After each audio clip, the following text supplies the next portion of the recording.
as Israel goes, so goes the West. The reason that we're all obsessed with that part of the world, when there's many wars we could be talking about, is because, what is it? That's where the tire hits the road. Yes. If Israel goes, Europe goes. Well, that's certainly always been my belief. And some people might say, well, how could a state that's not yet 80 years old be so central to the West? You go, it's not because it's just any other state. And it's not exactly 80 years old. No. And so if you begin to contend with what it is the death cults are onto and what their supporters in the West might be onto, when they call for the destruction of Israel, they always do it as a precursor to the downfall of everyone else in the West. And their like Iran, for example. Whether it's the Ayatollahs in Iran with the little Satan Israel, great Satan America, Britain, Canada, medium-sized Satans, whether or not it's the Iranian Revolutionary Government doing it for the protesters are right. Israel is the vanguard of the West. Well, here's the thing. You see, when students at Columbia, when their group, as well as vandalizing their campus, chasing Jewish students across campus, assaulting janitors and much more, all, of course, in the name of fighting for the oppressed, when they call in their statements for the complete destruction of Western civilization, they do mean it. The spirit that possesses them means it. It's just that they recognize that a country of 9 million people in the Middle East, surrounded by countries that wouldn't mind its demise, is an easier thing to destroy than a country of 340 million people like the one we're sitting in. It's a microcosm of the world. Right. You know, because the civilized so-called countries of the world are a tiny fraction of the countries of the world. Yes. And so Israel, in its existential condition, replicates the condition of the West in a microcosm. Yes. And of course, one of the, if not the absolutely central things in the West, which is the tradition of the Bible. That the point I'm getting to is... You talked about that in terms of the celebration of life. Yes. Right? Life more abundant, for example. The point I'm getting to exactly is that when these people, whether it's the protesters in the West or the death cult itself in Hamas, Hezbollah, and others, I think they might have chosen their target well.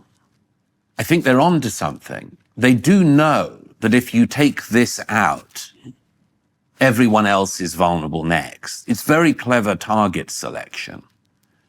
Not just because of size, but because of... Theologically, what it means. Absolutely. What it means theologically. And that's why I get onto this thing that, you see, again, it goes back to your thing about how ignorant we are in the West about the reality of evil, among much else, is the presumption that everyone wants what we want, for instance, which, among other things, is also just narcissistic projection. I mean, maybe everyone else doesn't want what you want. Maybe they want something totally different entirely. But one of the things... Like their women to be covered from head to toe so they can only see out one eye and never talk. Maybe they want that. Maybe they want that. Since they're pursuing that. And, you know, one of the things I thought of a lot when I was thinking, when I was covering the...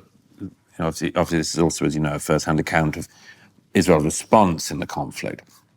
One of the things I thought about a lot was what the spirit is that animates in response to the death cults. Mm-hmm. And I realized that it is, it's there in our texts. It's there in the books. Therefore choose life. Therefore choose life. Deuteronomy. Sure. Deuteronomy. Yeah. Choose life that you and your descendants might live. When I was thinking about that, I thought, I was reminded of that phase of the new wave atheists in the 2000s, of which I was distantly a part, who used to say things like, well, the Ten Commandments, they're so obvious. I mean, they don't need to, why do we need to be told not to murder? Because you were murdering. Because humankind didn't know that you shouldn't murder. There's envy. We could talk about envy. If you don't think that's an a priori condition, you are very naive.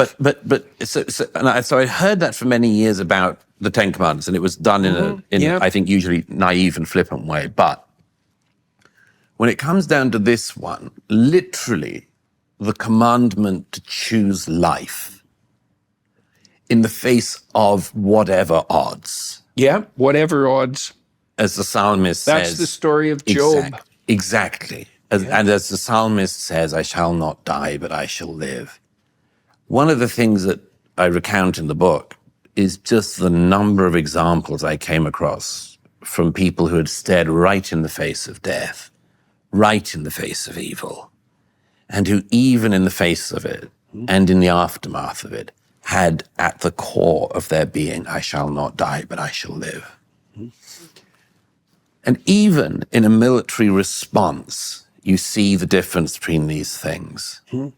Right, you talk about Hezbollah breaking apart and everyone fleeing after the leadership is taken out, right? Well, that's why the 100 men possessed of the proper spirit can defeat 12,000 enemies. Yes. Because the enemies aren't united by anything transcendent. One of the things that Hassan Nasrallah, the now late leader of Hezbollah, had said for many years was the jihadist death taunt. He had said it many times. There's a famous time in the 2000s when he says it in a speech in Beirut, when he says, the infidels' great weakness is that they love life. But we love death. And this is our great advantage. He and others around him really meant this. They wanted, just like kidnapping children, kidnapping civilians, they knew that if you go to a society focused on life, even to the extent of the minimization of deaths of their enemies, that if you go for a society that loves life, desires life, fights for life, that you can terrorize them, you can terrify them with your orgiastic celebration of death. But as I described toward the end of the book, as the year of the conflict starts to turn around, as Hassan Nasrallah goes to meet his maker, from a Beirut bunker, when Sinwar finally crops above ground in Rafah, with only 3 other people with him, one, by the way, a bodyguard who was working for the UN, or UN agency. When Sinwar comes above... UN. Yes. Again, Sinwar's bodyguard paid for with our taxpayer dollars. But when the architect of the 7th finally comes above ground in Rafah, which, of course, the military expert Kamala Harris had told the Israeli army not to go into because she looked at the maps. But it turned out when they went into Rafah, they found their enemy. And when you see these people, there is an answer to the death cults. There is an answer to the cult of death, which the IDF has shown is the destruction of their leaders, the killing of the psychopaths who would lead a society in this way, and a demonstration of the values of your own society. Now, that has been incredibly hard because there hasn't been a day I've been with the Israeli Defense Forces in the last year and a half when I haven't seen how they've been operating and then read the world's news the next day and read it as if these were polar opposites of each other. As I say, Israelis enter hospital. Yes, because the hospital was somewhere where there's footage of hostages from the 7th being taken in on the 7th and not for care. Whether it's hospitals, schools, anything else, there was just nothing the IDF could do from the moment they went in, indeed from the moment before they went in, when they were not going to be misrepresented by the world's media in a grand way.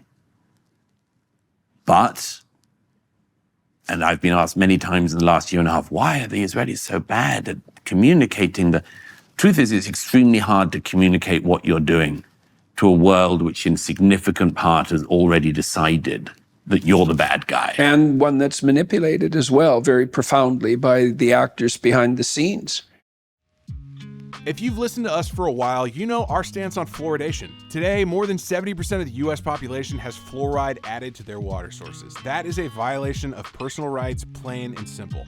On the Jordan Peterson podcast, you've heard how governments have no problem with mass medicating their populations without consent. On this show, we refuse to drink compromised water. That's why we use Cove Pure. Cove Pure is a countertop reverse osmosis system that filters your water in 4 stages, stripping away fluoride, contaminants, and the arrogance of bureaucrats who think they know what's best for you. Their clear wave reverse osmosis technology is lab certified to remove up to 99% of impurities, leaving you with only the purest water possible.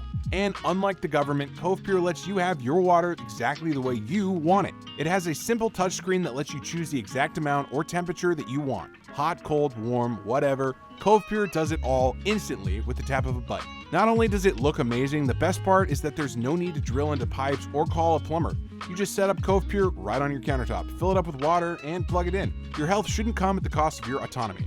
Purify your water today with the same system that Jordan uses. And because we've partnered with Cove Pure, you'll get $200 off if you use our link in the description box, covepure.com/Jordan. And all the things that we talked about play into this. The refusal of the West to admit to the existence of malevolence, our inability to understand the difference between a just and an unjust war, our willingness to hide in the shibboleth that war is bad, which is hardly a moral claim at all. No, I mean, I would say that people, there's a saying, I quote somebody saying the book is sort of idiot British student survey, in which a large number of people said they wouldn't be willing to fight for their country, even if it was under existential threat. And well, they've been taught that. Well, yes, and when you dig down on the reasons why they said they wouldn't even be willing to fight for their country under existential threat, as the young men and women of Israel have had to do for the last 18 months, the most common reply among young British people of the same age was, war doesn't solve anything. Right. War, yeah. Well, and you think about how easy it is to make the moral claim, for example. I've heard many people make this claim. I'm against the death of women and children. As if that's some sort of moral claim. Well, as if that's not the basis of common humanity. No one can capitalize on that. Yes. On that profession of their morality. Well, and the other one I come across is people, by the way, and they don't really mean it, by the way, because again and again, the people who say that Israel is killing women and children are apologists for at best and supporters for at worst, a group that videoed themselves killing women and children. And many of the people who say that the Israelis, many of the people who say that the Israelis are doing this are the same people who say that Hamas did not. Mm-hmm. I mean, that's another level of the psychopathy now in the West. Mm-hmm. It's like, I've said repeatedly since the 7th, what did we have in the 2017 period? Believe all women. Mm-hmm. Turned out, don't believe women if they're Jews. Mm-hmm. Don't believe it then. Don't believe it if the rape is caught on camera by Hamas and they're boasting of it. Don't believe them. But then, a year down the road in the war in Gaza, these same people who deny that Hamas raped women on the 7th will say that Israeli soldiers are raping women in Gaza.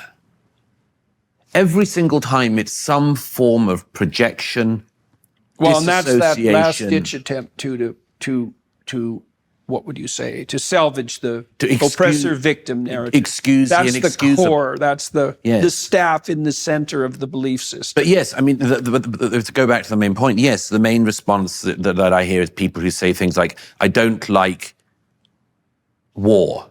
Yeah. Now, your book ends, and we should wrap with this because we're coming near the end.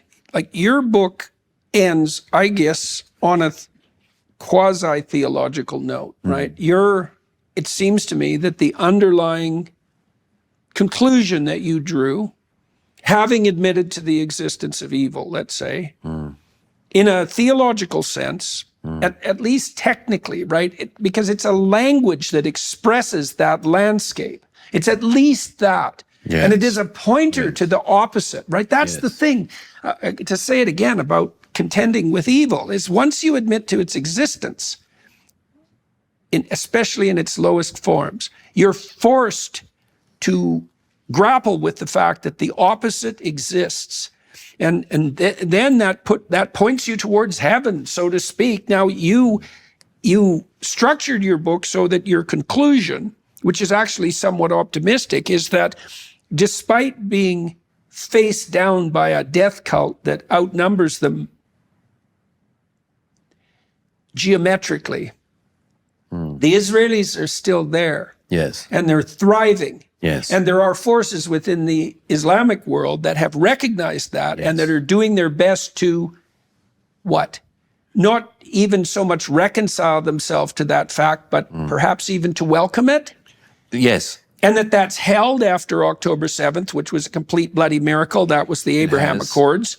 And that's what I want to talk to you on the Daily Wire side, because I would like to talk to you. We didn't get into the issue of Islam versus Christianity and exactly how that might be conceptualized and mediated. But I'd like to do that on the Daily Wire side for all of you who are watching and listening. And that worship of life, right? It's the axiomatic presupposition that it's no different than the presupposition, I think, that people are made in the image of God. It's just different language. And that points to what? That points to a transcendent good that's encapsulated in the Jewish scriptures and in Christianity as God. Yes. God's the spirit that demands that life be valued above all, really, above all. Yes. Not above God, perhaps. But Yes. and that's more like a definition, you know? Yes. And then the question is, and I thought about this for a long time, well, what if you abandon your belief in the goodness of life? Job refuses to do that. The antinatalists abandon their belief in the goodness of life. The cascading consequences of that are genocidal. That's where it ends, always. Yes. And that's what's happening. But the opportunity to see the opposite of that. Yeah. To see the opposite of the antinatalism, for instance. Yeah. Israel has the only positive birth rate in the Western world. And not just among the religious, among the secular as well, which is blowing the minds of a lot of demographers. As it should. As it should. We thought this was only... As it should. You'll notice that your most secular Tel Avivians will be having more children than themselves.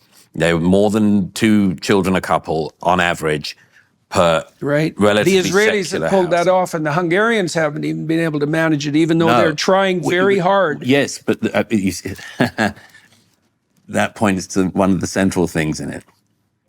You probably can't fake that stuff up. The Hungarians, for instance, and I think the Poles, when they wanted to encourage people to have more children. Economically. Yeah.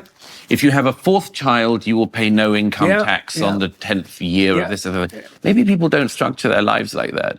Why is it that... So there's an anti-Marxist thing to say. But how about if...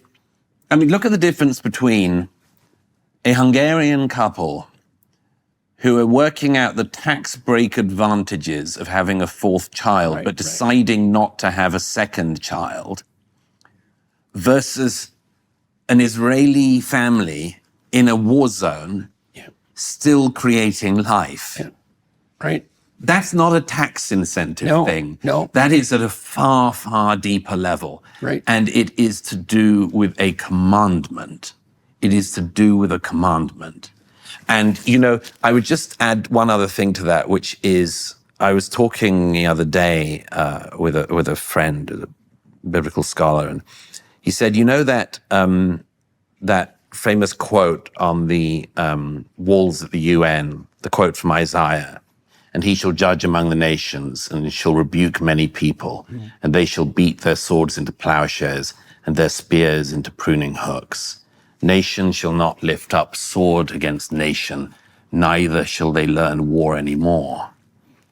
Now that's a magnificent sentiment, of course, and who wouldn't want to follow it? But the thing that I just realized is, look at what comes before it. Let us go up to the mountain of the Lord, to the house of the God of Jacob, and he will teach us of his ways, and we will walk in his paths. For out of Zion shall go forth the law, and the word of the Lord from Jerusalem. Right. That's called a precondition, Douglas. You don't get the idea of war being no more or peace breaking out among nations unless the word goes out from Jerusalem. Yeah. You can have one, but you can't have it without the other. That's right. Yeah.